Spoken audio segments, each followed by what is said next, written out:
Students, हम Hindi reader में part 5 करें गुलिवर की यात्रा। हमने यहाँ तक कर लिया है। गुलिवर को बड़ी जोर से भूख लगती है, लेकिन उसकी भाषा को समझने वाला वहाँ कोई नहीं था। वह इशारों से अपनी बात को समझाता है।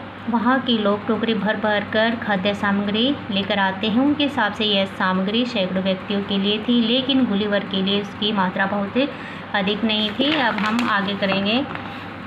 खाना खाने के बाद गुलिवर को नींद आने लगी। जल्दी वह खराटे भरने लगा। इसके बाद वह कई घंटे सोया, क्योंकि उसके खाने में नींद की गोलियां मिला दी गई थी।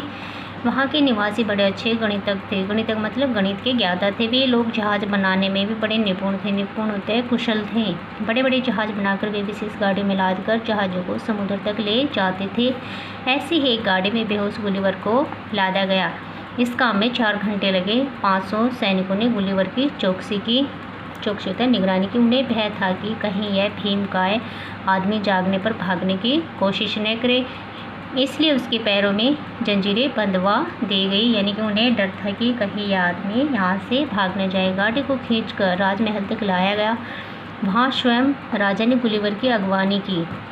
अगवानी होता है स्वागत। उन्होंने इशारों से गुलिवर से बात की। इसके बाद राजा ने गुलिवर को वहाँ की भाषा सिखाने के लिए एक पंडित नियुक्त कर दिया। कुछ दिनों में गुलिवर को वहाँ की भाषा का कामचलाऊ ज्ञान हो गया। कामचलाऊ ज्ञान का मतलब कि वह थोड़ी थोड़ी उनकी भाषा को समझने लगा। अब उसके लिए राजा तथा अन्य व्यक्तियों से बात करना आसान हो गया। राजा ने उसके पैर की जंजीरें खुलवा दी। एक दिन राजा ने गुलिवर से कहा, हमारे पड़ोसी देश ब्लेफुस्को के सम्राट ने बहुत शक्तिशाली जहाजी बेड़ा तैयार कर लिया है। वह जल्दी ही हमारे देश लिलीपुट पर आक्रमण करेगा। गुलिवर ने कहा, आप चिंता न कीजिए, मेरे रहते कोई आपका बाल भी बांका नहीं कर सकता। इसके बाद वह तट के पास की खाड़ी पर चला गया। अपने टेलीस्कोप से उसने देखा कि शत्रु देश ने 50 से भी ज़्यादा जहाज खड़े कर रखे हैं। गुलिवर ने 60 रस्से तैयार किए और इतने ही कांटे लगे मोटे तार भी बनाए। इस सामग्री को लेकर वह ब्लेफुस्को की खाड़ी की ओर चल दिया। खाड़ी में घुसकर उसने वहां खड़े शत्रुओं के सभी जहाज़ों को कांटों में फंसा लिया। इसके बाद सबको रस्सों में बांध दिया। फिर रस्सों को खींचता हुआ वह लिलीपुट की ओर चल दिया। ब्लेफुस्को के सैनिक उसके भीमकाय शरीर को देखकर दंग रह गए। दंग मतलब हैरान रह गए। उन्होंने उसे रोकने का प्रयास किया, लेकिन वे सफल न हुए।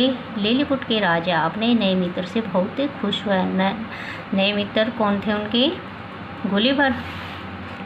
कुछ दिन बाद गुलिवर ने राजा से स्वदेश जाने की अनुमति मांगी। स्वदेश होता है अपना देश, अनुमति होती है आज्ञा। राजा ने सहर्ष होता है खुशी के साथ अनुमति दे दी। उसके लिए एक विशाल जहाज बनाया गया। ढेर सारी खाद्य सामग्री और ज़रूरत का अन्य सामान भरकर राजा ने उसे विदा किया। गुलिवर अपने देश लौटकर बहुत खुश हुआ। तो प्यारे बच्चों, आपको ये पाठ अच्छे से पढ़ना है और इसको समझना है। Thank you.